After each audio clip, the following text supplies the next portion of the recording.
João capítulo 21, versículo 19 diz assim: Jesus disse isso para indicar o tipo de morte com a qual Pedro iria glorificar a Deus. E então lhe disse: siga-me. O ano é 58 depois de Cristo.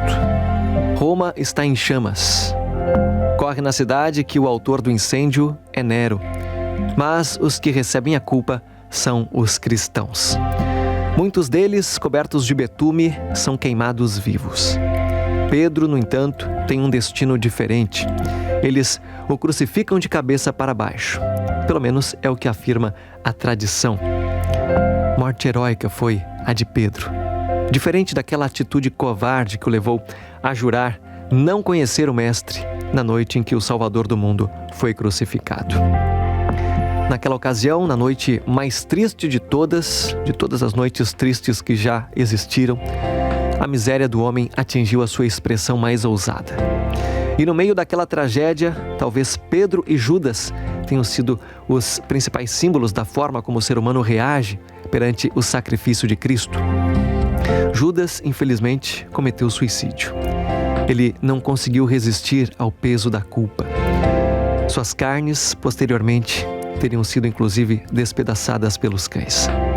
Já Pedro também sentiu o peso avassalador da consciência. Mas apesar de o martelo da culpa o atingir impiedosamente, ele aceitou o desafio e acreditou na promessa de perdão de Jesus, tendo chorado também posteriormente, de maneira copiosa, mas em arrependimento por sua traição. Agora, isso já é passado. Aliás, desde quando o sol nasceu sorridente às margens do mar da Galileia, no domingo da ressurreição, isso já se tornara passado. Ou seja, quando o Senhor se apresentou aos seus discípulos, naquela ocasião de restauração, de vida nova, tudo já havia ficado para trás. Pedro possivelmente não tenha tido coragem nem de olhar para frente, nem de olhar para Cristo para conversar naquele momento. Afinal, o que poderia dizer? Como justificar que ele lhe havia negado? Mas foi Jesus quem tomou a iniciativa. Aliás, graças a Deus, né? Porque é sempre Ele que parte na direção do homem caído. É Ele quem nos busca. É Ele quem nos chama e finalmente nos encontra. Deus vai em busca e encontra o pecador. E você conhece bem aqui essa história. Depois de perguntar para Pedro 3 vezes se o ama, anuncia então para Pedro o triste fim que o espera, se então quisesse segui-lo. E ele aceita este fim. Ele não está mais em busca de ser atraído por uma promessa do reino, pelas luzes, pelas bênçãos. Isso agora era coisa do Pedro passado.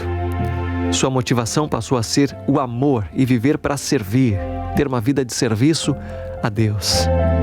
E quando o amor preencheu o seu coração, isso também tomou posse dos seus olhos, da sua mente, enfim, de todo o seu ser. Não viu mais as dificuldades, os problemas, as ameaças que o aguardavam. O amor o constrangeu, o envolveu e o fez mover-se com segurança no meio de qualquer tempestade. Se Pedro morreu desse jeito, de cabeça para baixo ou não, como diz a tradição, isso pouco importa. O importante é que ele tenha morrido servindo ao Senhor e agora testificando do seu amor. É por isso que hoje nós também podemos enfrentar as nossas dificuldades, saindo certos de que Deus está com a gente, a despeito das tempestades que possam nos vir, independentemente do tipo de morte que nos acometer. Que nós possamos em todo tempo estar preocupados em somente glorificar o nosso Deus. Que Deus te abençoe. Para mim, Esael Fernando, foi um prazer, uma alegria, um privilégio ter estado com você nesta manhã. Espero lhe reencontrar amanhã, a partir das 8, aqui nas ondas do rádio. Grande abraço, fique na paz e a gente se encontra então na próxima quarta-feira. Até lá.